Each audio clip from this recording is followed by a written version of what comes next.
Queridos irmãos, muito boa tarde. Na preciosa paz do Senhor Jesus, meditar mais um pouco na palavra de Deus para os nossos corações. A palavra de Deus é o bálsamo, é um remédio, é a vitamina que nós estamos precisando nesses dias. Não só nesses dias, não é? Mas sempre. Já está escrito lá no livro de Provérbios: ama e ela te amará, honra e ela te honrará, e te dará uma coroa de glória. Eu amo a palavra de Deus, queridos. Gosto de estar meditando na palavra de Deus, porque o Senhor Jesus nos comprou pelo seu precioso sangue. Louvado seja o nome do Senhor. E o que podemos dar em troca? Louvor, adoração, a nossa vida. Devemos tudo a Ele, porque Ele fez tudo para nos resgatar, louvado seja o seu nome. Eu desejo meditar com os irmãos sobre a nossa obrigação de servo e serva de Deus, como povo de Deus, como igreja, a nossa obrigação.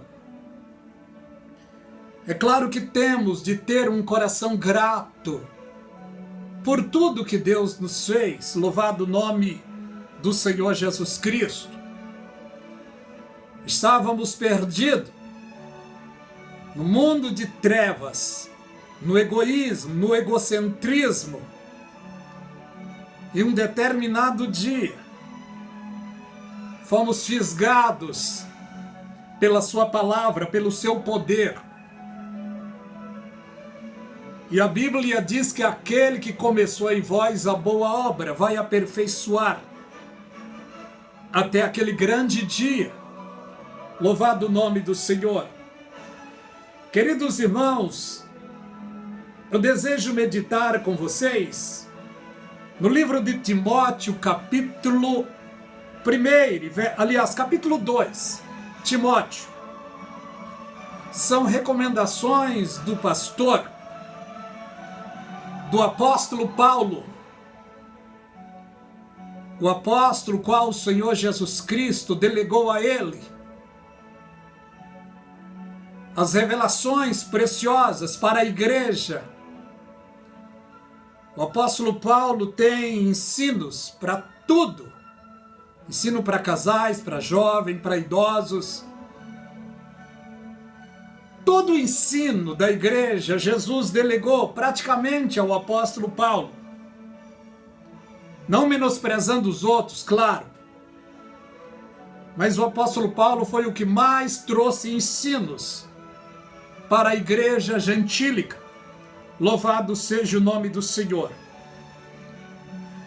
O Senhor Jesus Cristo, querido, enquanto estava aqui na terra, está lá no livro de Mateus, capítulo 11, verso 25. Jesus chama as pessoas pobres, humildes, que estavam sobrecarregados pela lei e diz: vinde a mim todos vós que estão cansados e sobrecarregados. Eu e você fomos representados por aqueles pobres, humildes, que estavam carregados e sobrecarregados. Só eu e você sabemos de onde a gente veio. Viemos de um mundo de treva, de egocentrismo, de religiosidade. O mundo que está perdido no pecado. E a Bíblia diz: ai do mundo por causa do pecado. E a Bíblia diz: não ameis o mundo, nem o que no mundo há. Se alguém ama o mundo, o amor do Pai não está nele. No livro que Paulo deixou aqui a Timóteo, os conselhos, é esse. Eu demonstro, pois, que antes de tudo, se façam orações, intercessões, ações de graça. Vamos ler novamente. Ademoesto-te que antes de tudo se façam deprecações, orações, intercessões, ação de graça por todos os homens. É um dever nosso orar por todo mundo. Até pelos nossos inimigos. Jesus Cristo deixou dito na sua palavra: orai pelos que vos perseguem, pelos que vos maltratam, pelos que vos maldizem.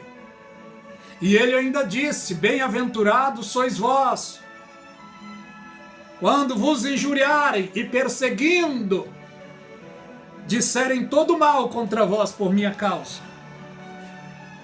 Exultai-vos e alegrai-vos, porque grande é o vosso galardão nos céus.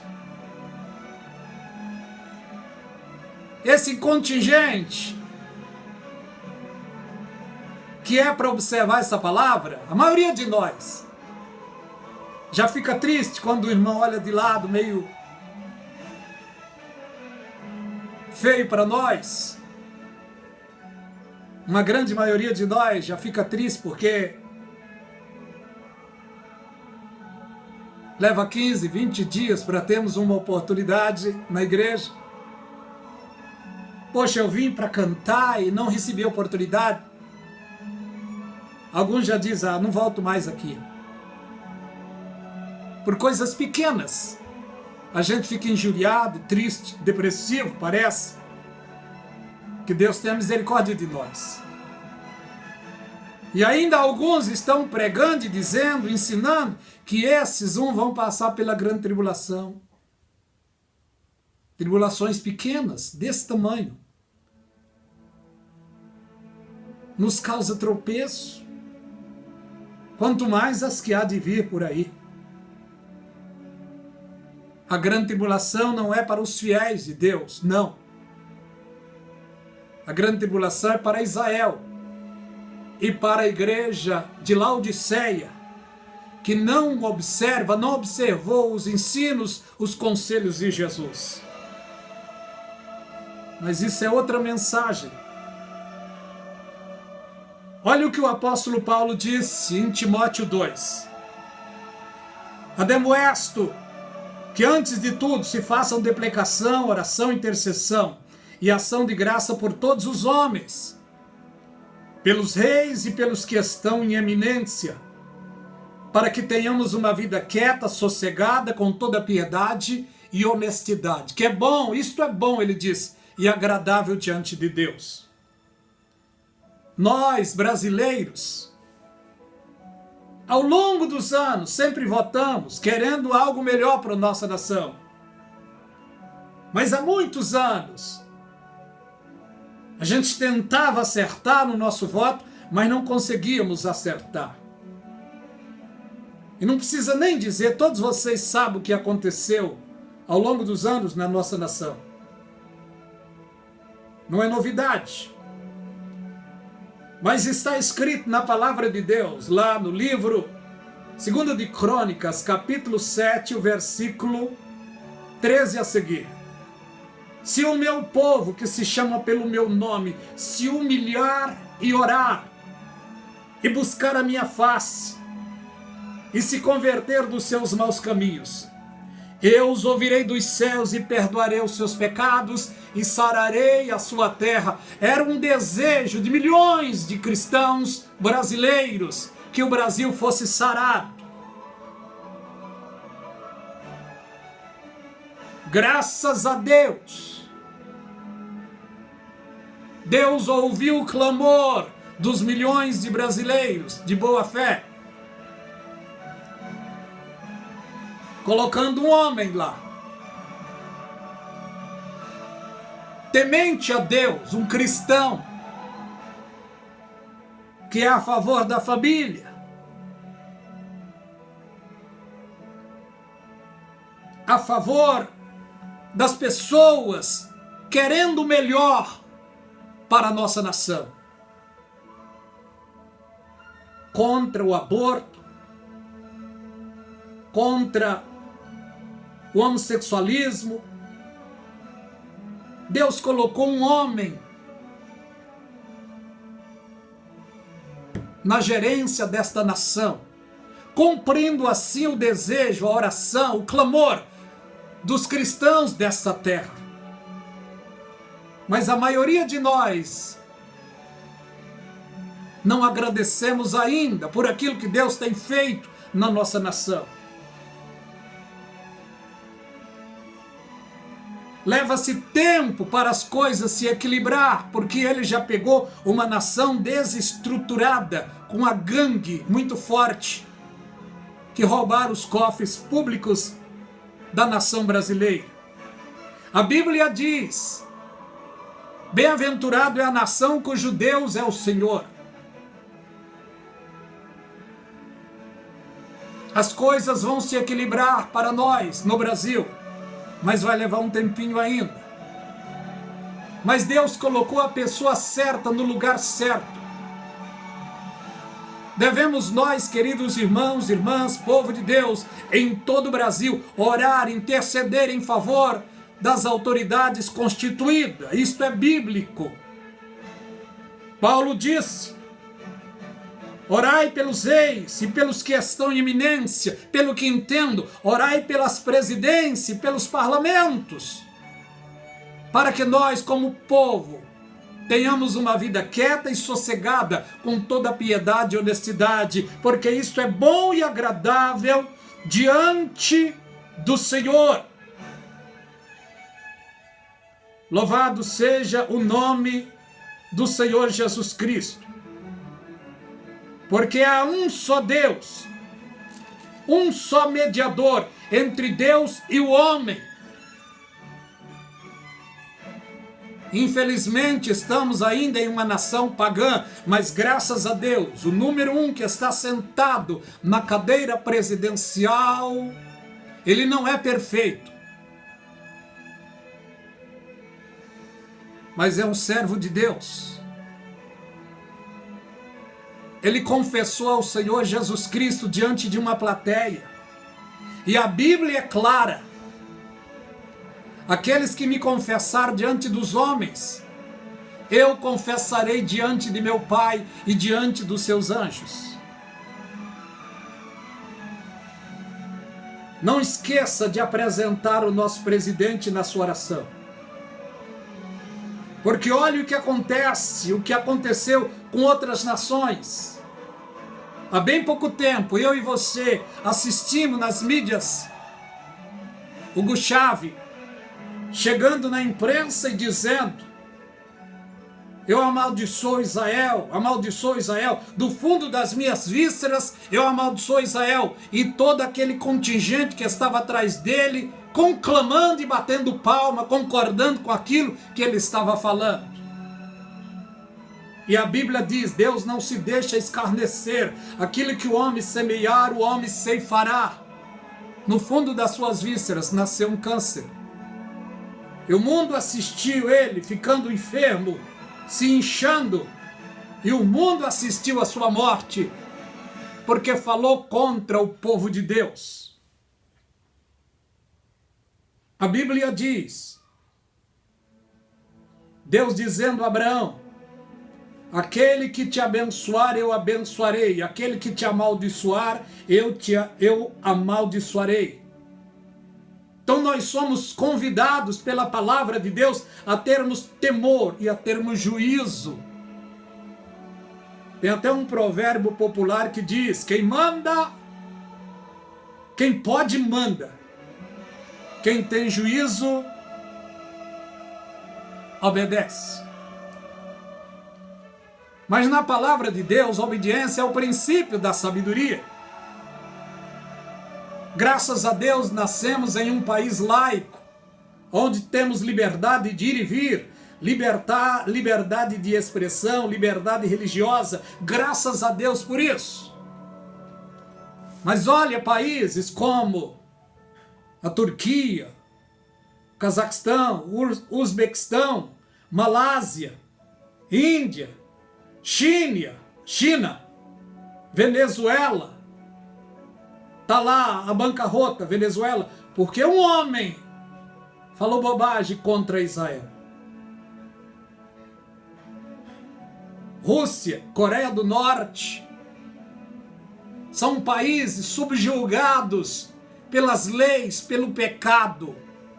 Países fechados. O nosso Brasil é um país abençoado. Você tem direito de ir e vir. Liberdade de expressar, liberdade sobre a fé. Você tem liberdade. Devemos nós agradecermos a Deus por tudo isso, meus irmãos.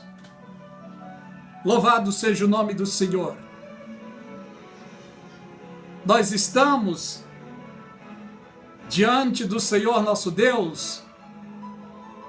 Fazemos parte da família de Deus,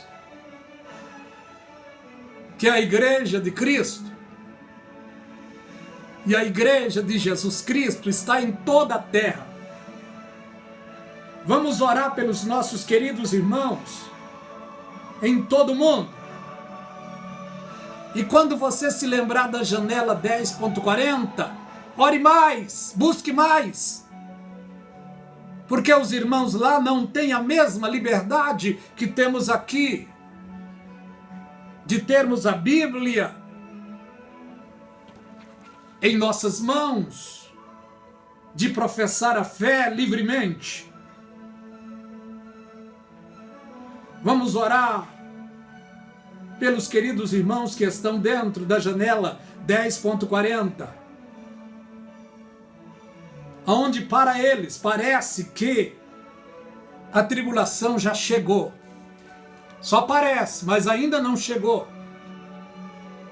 Porque a tribulação se aplacará depois que a igreja for arrebatada, e está muito perto. Assim que a igreja for arrancada desta terra, Satanás e os seus demônios certamente rirão, se alegrarão, farão festa. Se cumprirá literalmente o que a Bíblia diz: o mundo jaz no maligno. Jesus Cristo nos comprou pelo seu precioso sangue. Querido irmão, querida irmã, fique firme. Sejam constantes, sempre abundantes na obra do Senhor. Como diz Coríntios 15, verso 51. Sabendo que o vosso trabalho não é vão no Senhor. E você que está parado, distanciado, volte o quanto antes. Nós estamos nos tempos finais. Você que não é cristão, aceite a Jesus hoje. Enquanto estamos no momento chamado agora, é momento de se voltarmos, de nos voltarmos para Deus. Porque Ele nos ama. Ele enviou o seu Filho para morrer na cruz, para resgatar seres humanos perdidos. Se você está com problema, com enfermidade, perseguição no lar, no serviço, seja qual for o seu problema, o Senhor Jesus Cristo quer te libertar, quer te dar vitória, quer te curar, quer te fortalecer. Amém, meus irmãos? Que Deus os abençoe. Compartilhe este vídeo. Ajude-nos a passar a palavra para frente. Deus abençoe os inscritos no canal A Voz do Atalaia. Eu vos convido a se inscrever também. Ajuda-nos a evangelizar. Amém? Que Deus os abençoe rica e abundantemente. Amém.